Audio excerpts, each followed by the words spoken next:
All right, this is a 2011 15-inch unibody MacBook Pro, and I'm just going to do a quick little video about it, and I'll probably do more in-depth videos about it later. Um, but this machine I actually got for free. It was just given to me, and the guy just told me he didn't need it anymore. So that was what happened, and I got it, and it happened to come with all of his data on it. So I got rid of that hard drive and put in another one, and I installed Catalina on it. And it seems to be running okay. I mean, it's an old MacBook, and I'm going to talk a little bit about sort of the issues with it. Um, but let's just go up to about this Mac really quick. Okay, so this is an early 2011. It's the 2.2 gigahertz i7, so that is a 4-core, 8-thread CPU. It's got 8 gigabytes of RAM, and I did disable the dedicated graphics because obviously those are known to fail, and I don't want it to fail on me spontaneously, and then I can't use the machine. And it's got the standard 1440 by 900 display. This is not the anti-glare version. Not that it really matters. I mean, the anti-glare would be nice, but this is fine. This is the hard drive that I put in here. It's a spare one out of my 2010 Mac Mini.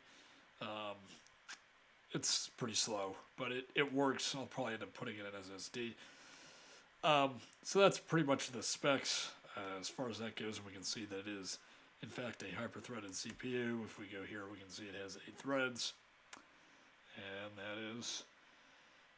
that is that. Okay. So this machine is quite interesting because this is a 15-inch MacBook Pro, and it's from 2011. It's sort of a weird,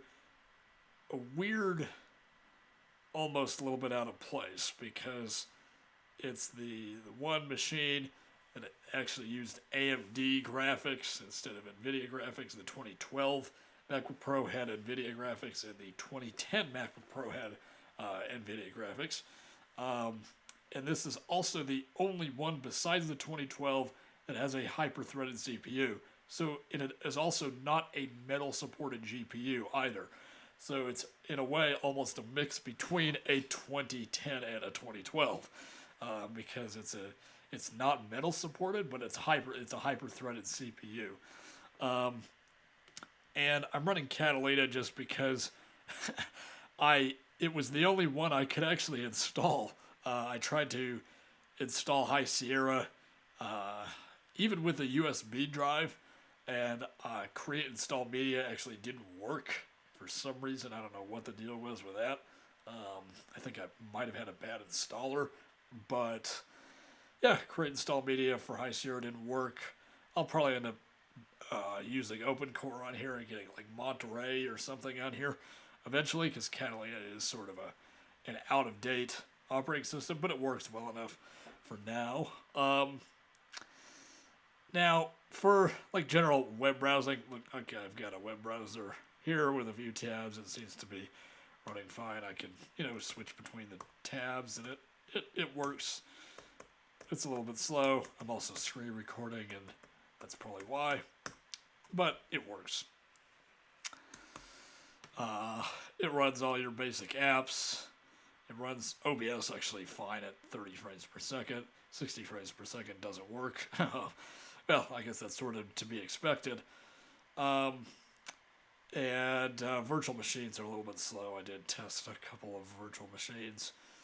Now, surprisingly, the optical drive actually still works. I was able to burn some macOS 9 CDs for another project, and that works fine. The optical drive is a 24x optical drive, and that's nice. Now, a couple of annoying things about this machine are the fans are just ridiculous. As you might be able to hear, I'm using an external mic, so they don't pick up as much, but yeah, they're just really obnoxiously loud. If we go here, we can see they're 100%. What is it, 6,200 RPM or whatever. And yeah, this machine just runs hot, and I think it might need to be repasted or something because it just runs hot all the time. Even just playing a YouTube video makes the fans kick up. So that's something that I can try to fix, but I guess this is also an 8-thread CPU, and it draws a heck of a lot of power too. It peaks at 50 watts. You know, it draws a lot of power, and actually, it's drawing so much power under this charger that the battery actually isn't even charging. It is stuck at 42%, because we're doing all this stuff. Obviously, when the MacBook isn't really doing anything, or when it's asleep, the battery does charge. This is an aftermarket battery. If we go to system information, we can see that. I noticed that when I was putting in this hard drive. This is an aftermarket battery. And yeah, this is a lot slower when doing screen recording. So power. Yeah, so this has 19 cycles. It's not a very good battery. It is not a good battery. It lasts an hour, like maybe an hour. Like even if you're just browsing the web or whatever, then obviously drawing this much power doing a screen recording, it's not even charging. So the MagSafe indicator is green, so it's not even charging, which is fine. I mean, not that really matters. I mean, that's about all I have for this video. This is just a pretty quick introduction to this machine. I could do some more testing at some point with this. I've got a couple of other projects. Along with this machine, I got actually two PowerBook G3s, two different models of PowerBook G3. Neither of them work. I'm trying to fix them. And then I also got a 17-inch PowerBook G4 that I need some parts for, that I can, maybe that one works. I actually don't know if that works or not. All of these were as-is machines, and this one just happened to work. If I get any of those machines to work, I will do a video about those. Anyway, that's it for today. So thanks for watching.